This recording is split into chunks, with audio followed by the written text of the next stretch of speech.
Tá gravar, viu?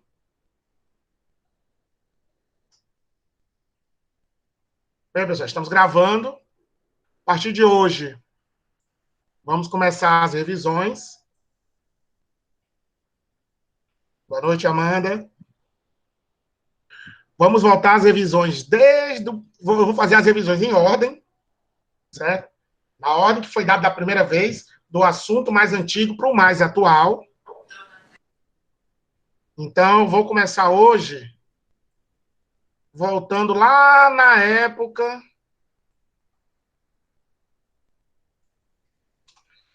da ONU, quando eu passo da ONU e começo a falar do Banco Mundial.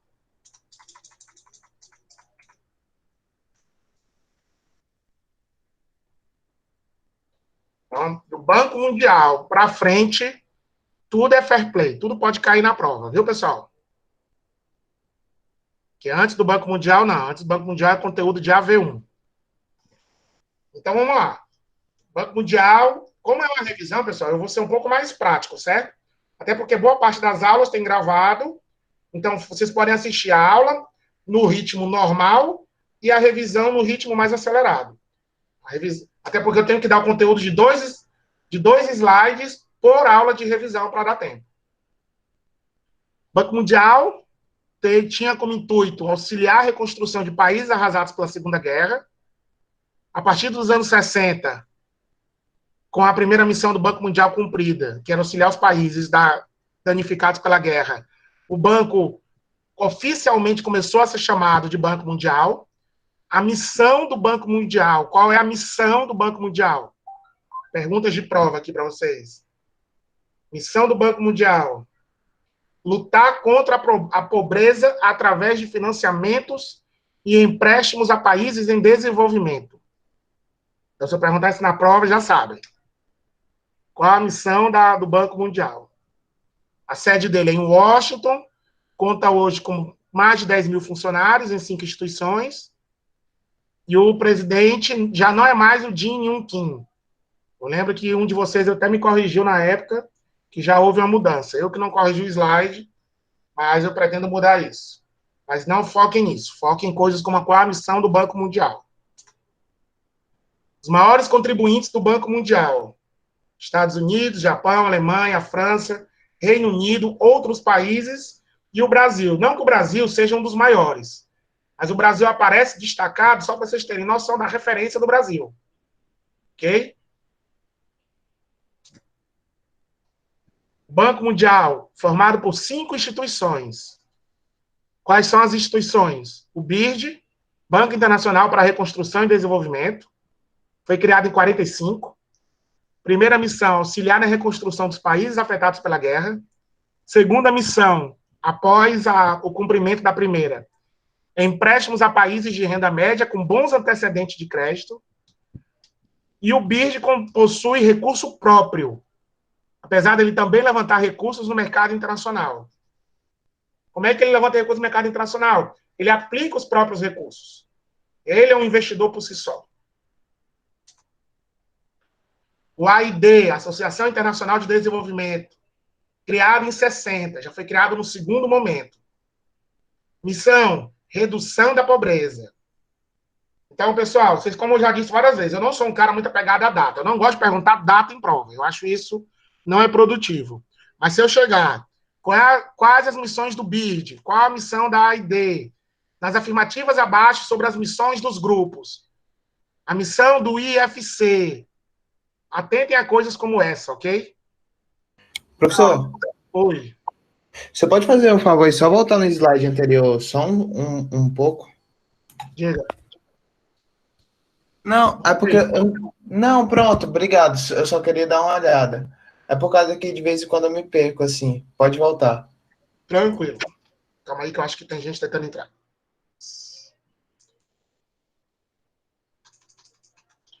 Então, voltando. O BIRD, em 45, com a primeira missão de auxiliar a reconstrução dos países afetados pela guerra, e a segunda missão, empréstimos a países de renda média com bons antecedentes de crédito. A AID tem como missão redução da pobreza. Público-alvo, os países mais pobres. oferece empréstimos sem juros ou com juros muito baixos e outros serviços de apoio à consultoria. O BID e o AID formam o chamado Banco Mundial, integrante do Grupo Banco Mundial. É o banco dentro do banco. O IFC, Corporação Financeira Internacional. Pessoal, um de vocês está com o microfone ligado. Rafael, teu microfone tá ligado. Bota no microfone, no mute, por favor. Se precisarem fazer perguntas, é só tirar do mute. Missão do IFC: promover o desenvolvimento econômico dos países membros, através do fortalecimento do setor privado. Olha a diferença, certo? Promover o IFC, o foco dele era nos membros do próprio Banco Mundial. O AID e o BIRD empresta dinheiro para qualquer um, desde que eles cumpram os pré-requisitos. No caso do BIRD, a renda e os bons antecedentes. No caso do AID, ser país pobre e que tenha necessidade real do empréstimo. O IFC não. O IFC está lá para os países membros. Os empréstimos são oferecidos a empresas e grupos privados sem participação ou garantia de entidades públicas ou do governo. Temos o MIGA, Agência Multilateral de Garantia de Investimento. Isso tudo, pessoal, estou falando aqui das 5 instituições que compõem o Grupo Banco Mundial. O MIGA, missão: promover investimentos estrangeiros nos países em desenvolvimento por meio de garantias contra prejuízos possíveis causados por risco não comerciais ou risco país. E a segunda missão é ajudar países em desenvolvimento a divulgar oportunidades de investimento. E temos o CIAD, Centro Internacional para Arbitragem de Disputas sobre Investimentos. É um espaço para resolução mediante conciliação ou arbitragem. Eu já expliquei também várias vezes sobre arbitragem. Professor, Oi. você pode falar sobre os riscos não comerciais do país. MIGA? O risco do Bolsonaro sofrer impeachment, o risco que teve da Dilma sofrer impeachment na época, o risco do Brasil ter uma crise de saúde por falta de leito do Covid, por conta do Covid. Tudo que é gerado num país, que pode acontecer, que não é culpa da economia. Entendeu? Que não é o comércio. O comércio não tem culpa ou envolvimento se um presidente vai ou não sofrer impeachment. Campanha eleitoral, quem que vai ganhar a eleição desse ano? Isso tudo são riscos, mas não é comercial. Mas são riscos. E entra no famoso risco país. É tudo que pode ocorrer no país, fora a economia, que pode afetar a economia. Ficou claro? Sim, ficou assim, obrigado. FMI, fundado oficialmente em 44, possui 188 membros. Missões básicas do FMI: promover a cooperação monetária, garantir a estabilidade financeira, facilitar a troca financeira internacional, contribuir para níveis elevados de empregos, estabilidade econômica e combate à pobreza. Papel do FMI no sistema financeiro internacional: assegurar a estabilidade do sistema monetário, administrar as crises monetárias e financeiras, os desequilíbrios de balança de pagamento. Lembra quando eu falei lá na frente sobre câmbio? Balanço comercial, desequilíbrio. O FMI ele pode intervir para ajudar com isso, entendeu? FMI, responsável pela criação do balanço de pagamentos, instrumento de avaliação de desempenho das contas externas, se os governos honram ou não as suas dívidas externas.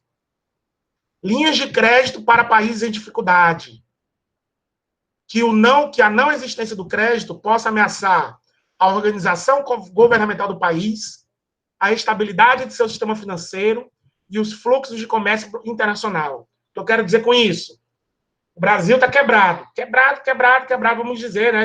Inventando. O Brasil não tem onde cair morto. Vai faltar dinheiro para pagar as contas do país. O país vai quebrar, que nem a Grécia. Então, o FMI entra para impedir que cheguem ao ponto que a Grécia chegou. Até onde for possível, intervir e injetar dinheiro para que o país organize suas dívidas, organize a casa e possa honrar os seus compromissos. Condições de acesso às linhas de crédito do FMI. Volume máximo. Quanto de dinheiro você pode pegar? Depende da sua cota. Lembra quando eu falei da cota no Banco Central, no Banco Mundial? Essas cotas afetam quanto de dinheiro você pode pegar. Condições de liberação. Condicionada à implementação de medidas internas, com referência direta à cartilha neoliberal do Consenso de Washington. Eu quero dizer com isso, vai ser imposto regras que o governo vai ter que cumprir para poder pegar aquele dinheiro. Ele tem que cumprir essas regras, são condições. Ingerência direta do FMI nos assuntos internos do país, com o intuito de proteger o sistema monetário. Então, o FMI pode intervir nas decisões de um país se isso for para proteger a economia daquele país, como aconteceu com a Grécia. A Grécia não tinha mais controle sobre o uso do dinheiro. O FMI chegou lá e falou, você vai primeiro pagar essa conta, você vai usar parte desse dinheiro para comprar isso aqui, você vai fazer do jeito que eu estou dizendo.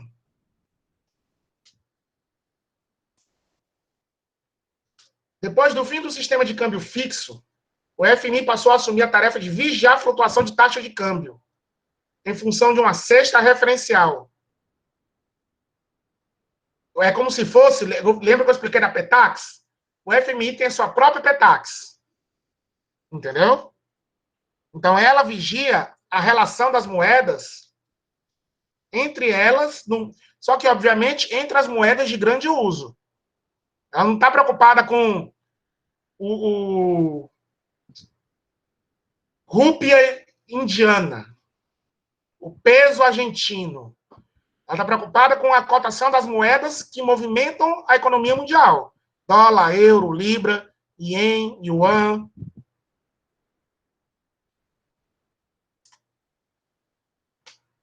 Aí o 10, ou SDR, é a moeda do FMI. O FMI, ele não usa dinheiro próprio, assim como, não é que dinheiro próprio, porque o dinheiro é dele.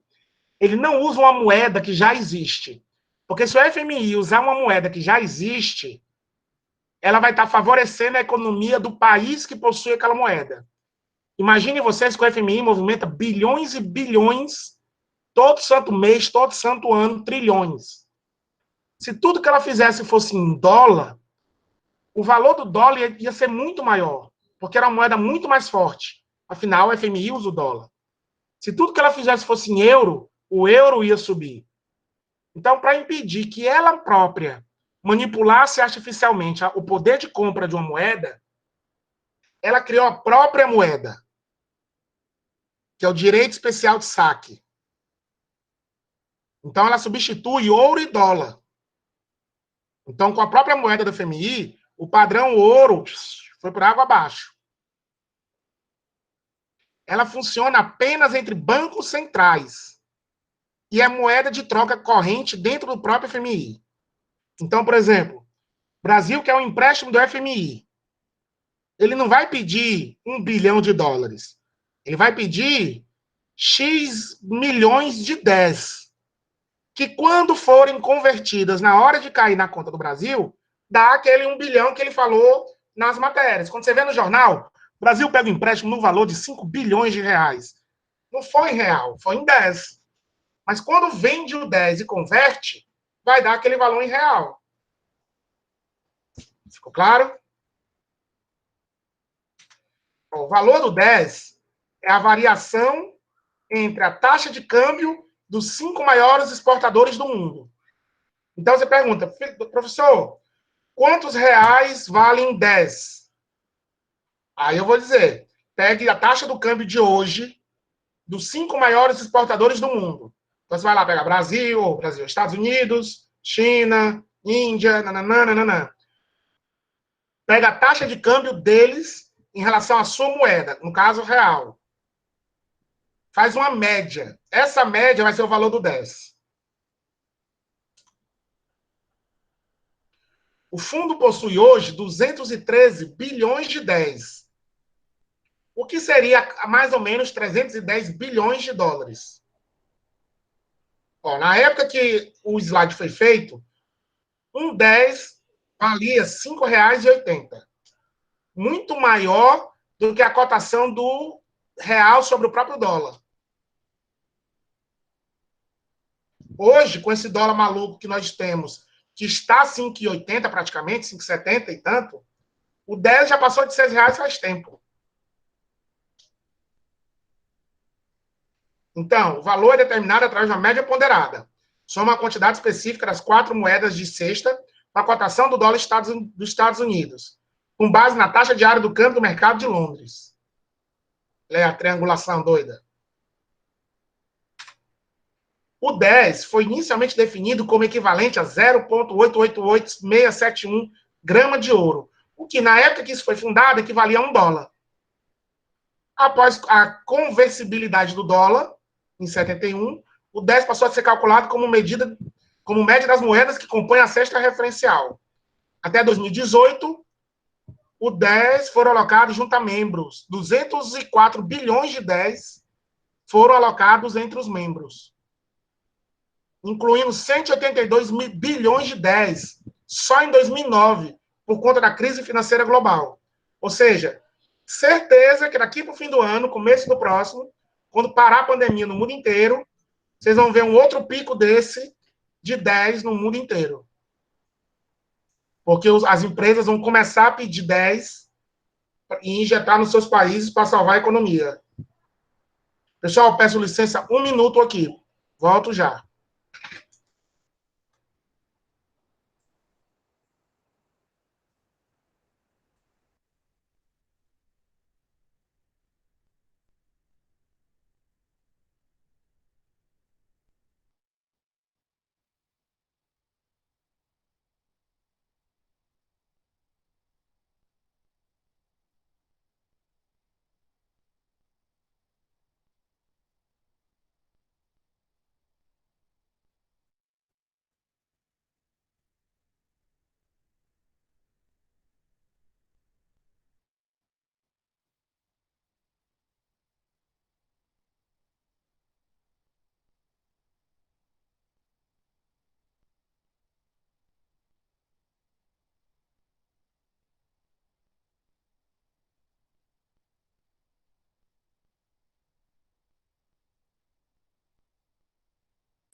Voltei, pessoal. Peço desculpas. Como eu falei, infelizmente, algumas situações, quando tem algumas pessoas específicas que sabem que eu estou dando aula, então se elas me ligam, é porque o assunto é muito urgente e eu preciso dar a devida atenção. Mas então vamos lá, vamos voltar.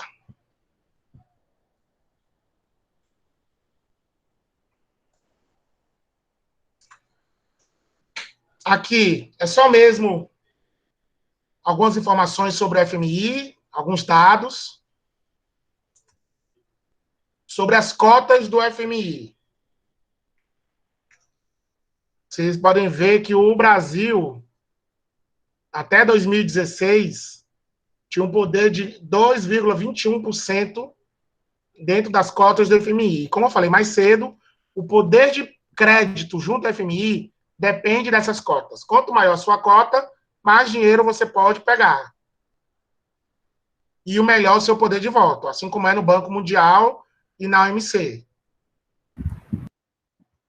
Felipe, Oi. essas cotas que os países têm, ela de fato é junto ao Banco Mundial e estas cotas reverberam em todos os demais entes, tipo FMI e tal, porque não existe Exato. cota do FMI e cota do Banco Mundial, não. Duas coisas diferentes. Não, é a mesma cota que reverbera.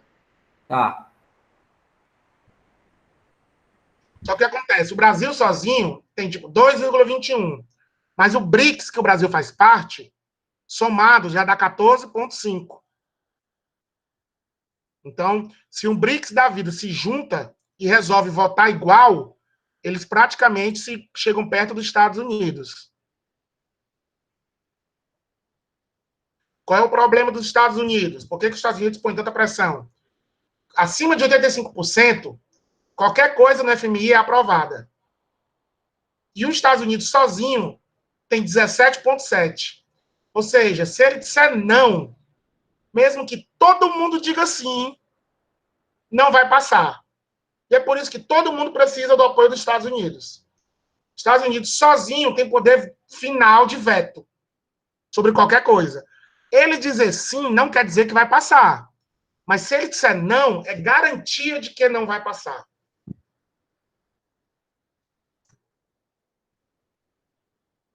Vamos agora já para o próximo slide. Continuar a nossa revisão. Blocos econômicos.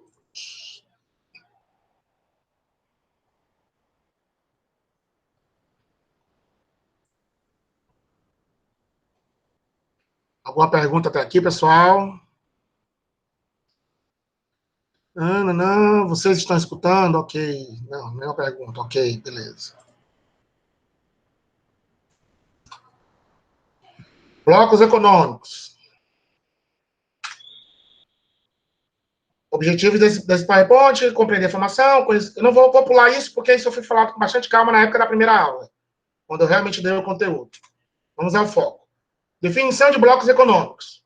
São associações que procuram estabelecer relações econômicas entre os países, estados-nações, a fim de tornar a economia dos países membros mais competitiva e poderem participar de forma mais efetiva na globalização.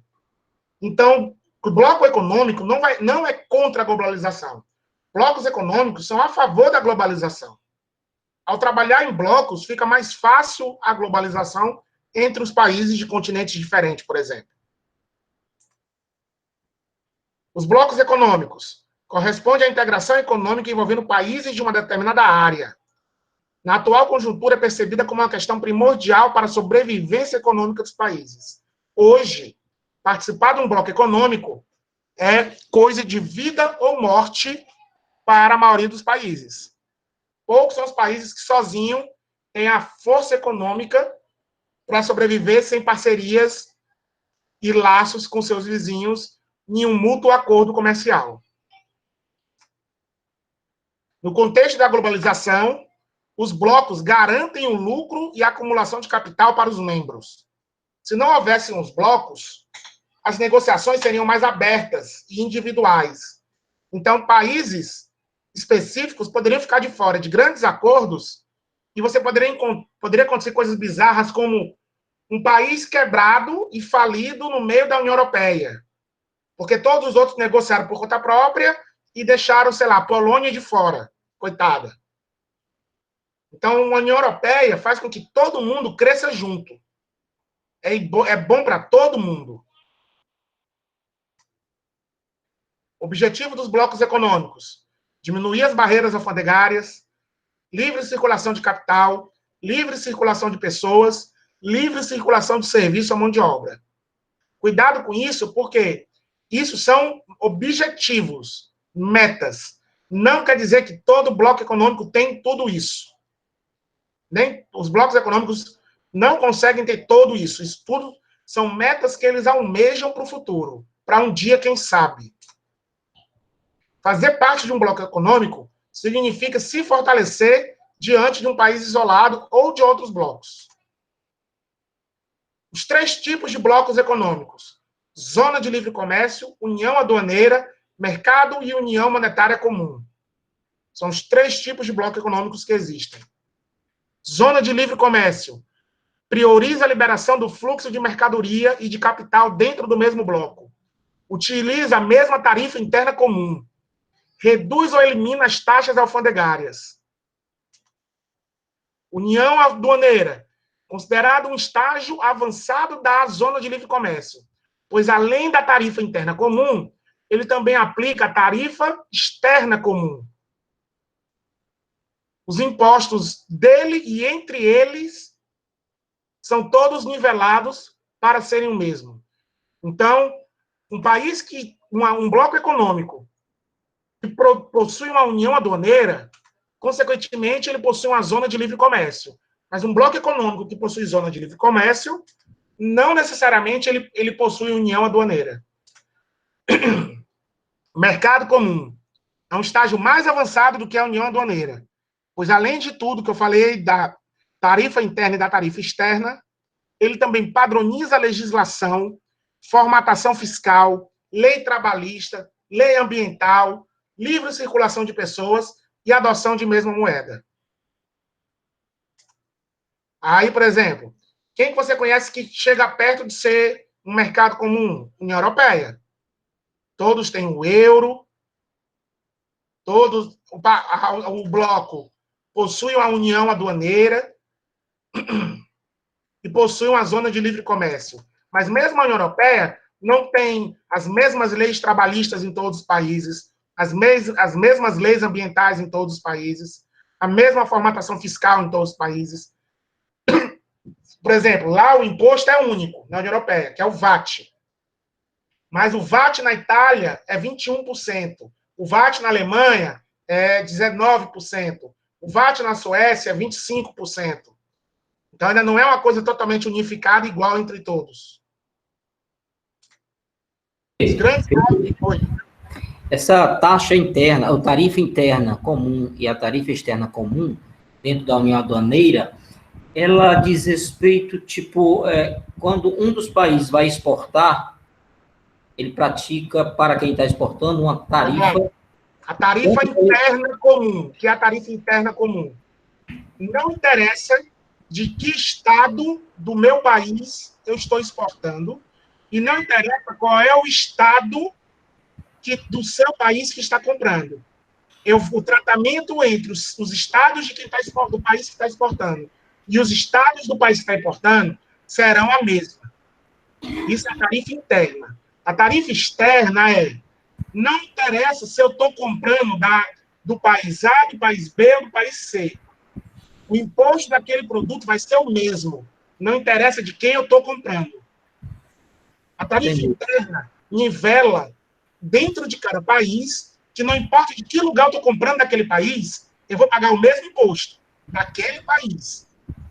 A tarifa externa diz que não importa de que país eu vou comprar, eu vou pagar o mesmo imposto, independente de qual país eu vou comprar. Tá. Ok, qualquer entidade, qualquer elo do bloco vai pagar a mesma taxa pela importação, por exemplo, de qualquer produto fora do bloco. É mais ou menos isso? Não. Isso é dentro do próprio bloco. Não existe fora do bloco. Tudo que eu estou falando é dentro do próprio bloco. É os países do mesmo bloco. Mercosul. Tá. Se um estado da Argentina, não sei qual, se uma região da Argentina quiser fazer uma importação de qualquer coisa do Brasil, não interessa se ele está comprando do Ceará, da Bahia, do Rio Grande do Sul ou de São Paulo. O imposto que ele vai pagar por estar importando do Brasil é o mesmo, porque do Brasil a TIC é a mesma. Aí outro nível, dentro do próprio Mercosul. Se a Argentina quer comprar um produto, não interessa se é do Brasil, se é da Bolívia, se é da Colômbia, se é da Venezuela, ela vai pagar o mesmo imposto, independente de qual país ela está comprando. A TIC é as regiões do mesmo país. A TEC é os países do mesmo grupo. Ok? Tá. Ok. Tudo dentro do mesmo bloco. Nada disso se aplica fora do bloco. Fora do bloco é terra de ninguém. Ok. Três blocos. Temos a NAFTA, Estados Unidos, Canadá e México, que eles possuem, entrou em vigor em 94, e ele representa apenas uma zona de livre comércio. O NAFTA não possui mercado comum, o NAFTA não é uma união aduaneira. O NAFTA ele é apenas uma zona de livre comércio. Ou seja, o México ou o Canadá, na hora de comprar dos Estados Unidos e vice-versa, não interessa de que região de dentro daquele país eles estão importando. A tarifa é a mesma. Mas a tarifa do México para os Estados Unidos e do México para o Canadá é diferente. Porque eles não têm a mesma TEC. Eles têm só a mesma TIC. Ficou claro? O México vai comprar dos Estados Unidos. Não importa de que estado dos Estados Unidos o México está comprando, o imposto é o mesmo. Mas se o México for comprar do Canadá, aí o imposto muda. O imposto do Canadá não vai ser igual ao dos Estados Unidos. Se o imposto do Canadá fosse igual ao dos Estados Unidos, isso quer dizer que eles tinham a mesma TEC, que não é o caso. Ok. Então, a NAFTA, ele é apenas uma zona de livre comércio. Aí eles tentaram a ALCA em 2007, que não fofou, não funcionou, não aconteceu. Sonho que passa.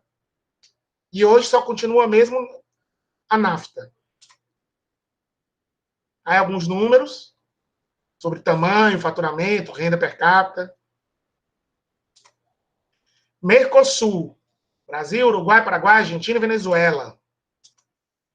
Foi criado em 91, Tratado de Assunção. E fora os países membros, ele ainda possui os países associados. Chile, Bolívia, Equador, Peru e Colômbia. Ele representa o mercado comum. E tem como meta eliminar as barreiras alfandegárias, instalação de livre comércio e criar uma TEC. A TEC até já existe, só que ela não se aplica a todos os produtos. Alguns produtos específicos existe uma TEC, outros não. Então, o Mercosul sonha em ser uma união aduaneira, mas, por enquanto, ele é apenas um mercado comum. Felipe? Oi. Só, agora me deu um conflito aqui. A sequência de zona de livre comércio, em seguida uma união aduaneira, finalmente um mercado comum. Se o Mercosul é um mercado comum e ele não tem sequer a TEC, então ele não pode ser batizado de mercado comum. Ele está lá... Mas ele é auto-intitulado. Por quê? Ele faz coisas, vamos lá, deixa eu botar aqui. Qual é o problema? O que acontece? Batizado não... Por exemplo, no Mercosul, ele tem algumas etapas que só existem no mercado comum. Tipo, livre circulação de pessoa. Então, ele usa isso como argumento para se chamar de mercado comum. Ok. Entendeu? As gambiarras daqui. Ok. Foi aqui comigo ou foi em vocês aí? Foi em vocês. O Mercosul apresenta um detalhe que nenhum outro bloco econômico tem. O Mercosul é o único bloco econômico que, além dos países membros, possui países associados. Aqui, ó. Colômbia, Peru, Bolívia, Chile, Equador. O que isso quer dizer? Os países associados, têm direito a usufruir dos acordos, mas eles não têm direito a votar em nada. Ficou claro? A diferença entre países membros e países associados. Países membros do Mercosul votam. Países associados só se beneficiam das regras, mas não têm direito a voto. E não têm direito a dizer não. Ele não escolhe que leis a seguir ou não. Se você é um país associado no Mercosul, tudo que o Mercosul votar e que você não tem direito a voto, você vai ter que aceitar e acatar. Se você não aceitar, você está fora. E, independente dos acordos do próprio Mercosul, os países do Mercosul negociam acordos entre eles que não incluem o Mercosul inteiro, só inclui aqueles países. Ou seja, o senso de união do Mercosul é mínimo. Eles criam acordos do Mercosul, mas criam acordos que não podem no Mercosul. Só pode entre eu e ele. Felipe, mas isso pode acontecer também com a União Europeia, ou não? Lá, a Alemanha pode ter um acordo bilateral com a China, ou não pode? Não, mas, de novo, tu tá misturando. Mesmo bloco, Giovanni. Mesmo bloco. Eu estou só citando, como você falou, que existe uma peculiaridade aí no Mercosul, em que os países podem, além de fazer transações intrínsecas dentro do bloco, eles podem fazer transações bilaterais. bilaterais com países do bloco, mas é com país Ok. do mesmo bloco. Isso que eu Ok. estou dizendo. O Brasil e a Argentina, ambos estão no Mercosul. Da mesma Tá. forma que eles fazem um acordo que o Mercosul inteiro vai usar, o Brasil e a Argentina fazem acordos que eles dizem: eu não aceito mais ninguém nesse acordo. Isso é Ok. que não existe. Entendeu? Tá. Não tem, na União Europeia, ou aquele acordo é para a União Europeia inteira ou não é. Ok. Não existe dentro da União Europeia puxadinhos, 2-2, Isso, 2-3 isso. países. Fora da União Europeia, cada país pode fazer o seu. Fora a negociação, por exemplo, da China com a União Europeia, aí sim, a China pode ter acordo específico com a Alemanha, acordo específico com a França, sem problema. Entendido. Mas você não vai ver a Alemanha fazendo um acordo específico com a França. Entendido. É mais um Aqui puxadinho não, aqui aqui. tem isso. Aqui Mais um... dentro do próprio Mercosul, eles fazem uma segregação. Beleza. O que enfraquece o bloco, entendeu? Aí temos a União Europeia, com uma caralhada de país, não, assim, não vem ao caso, não é o foco da aula. Professor, uma pergunta. Os países, como você falou, os do Mercosul, Associados. os associados, eles funcionam como uma zona de livre comércio, né? Eles se beneficiam de tudo. O único problema deles é que eles não votam em nada. Tá, então, eles, os associados, eles se beneficiam de tudo que possui o Mercosul, mas eles não votam. Exato. Tá. E se um dia eles não aceitarem algo que eles não votaram, aí eles são excluídos. Uhum, tá certo, obrigado. Então, União Europeia. Surgiu em 57, na época o nome era Comunidade Econômica Europeia, ou Mercado Comum Europeu. Em 93, com o Tratado de Maastricht, ela virou formalmente União Europeia. A União Europeia representa a União Econômica e Monetária. Eliminou as barreiras alfandegárias, possui livre fluxo de capital, produto, pessoas e serviços. Por exemplo, nem o Mercosul tem tanta liberdade como a União Europeia. O Mercosul não tem moeda própria. Mercosul, o capital não é, o fluxo de capital não é livre, justamente porque não tem a mesma moeda, tem que fazer câmbio, etc. Em 2002 surgiu o euro, que não inclui Suécia, Reino Unido, Dinamarca e países novos. Não inclui, não quer dizer que eles não aceitam a moeda, eles aceitam. Mas dentro do próprio país ainda circula a moeda própria.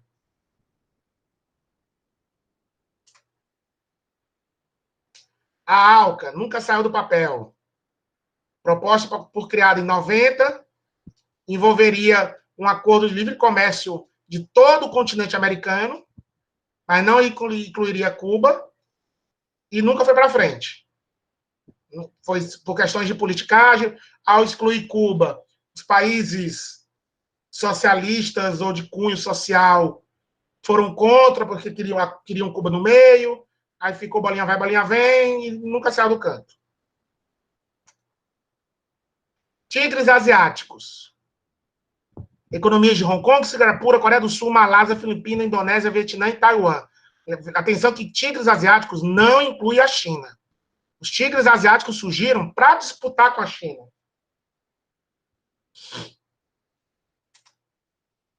Os tigres asiáticos se destacaram por investimentos em educação, melhoria do sistema universitário, muita mão de obra barata e a reforma agrária que saiu do papel lá. Fatores de desenvolvimento dos tigres asiáticos. Investimento de capital externo dos Estados Unidos e do Japão, obviamente para poder cutucar e tentar desestabilizar a China. Exploração da força de trabalho. Novamente, Estados Unidos e outros países terceirizaram toda a sua produção nesses países porque era muito mais barato. Você pagava centavos por hora de trabalho das pessoas, zero leis trabalhistas. Distribuição mais equilibrada de renda. Apesar da exploração de trabalho, a renda era, tipo assim, todo mundo era quase que igualmente distribuída a renda na liseira. Todo mundo ganhava pouco. Mas como era igual, o poder de compra era nivelado. Então, aquele carinha que ganhava centavos por hora, ele não se sentia muito prejudicado em relação a outras pessoas. O poder de compra era parecido. Países centralizadores, ditatoriais, economias voltadas para o mercado externo, foco em exportação, pouca produção interna, e países com ética confucionista, equilíbrio social, hierarquia, disciplina, consciência de grupo, nacionalismo. Outros blocos econômicos dignos de nota: a PEC, a ASEAN, CARICOM, CAN e a CEI. Um mapinha dos blocos econômicos no mundo.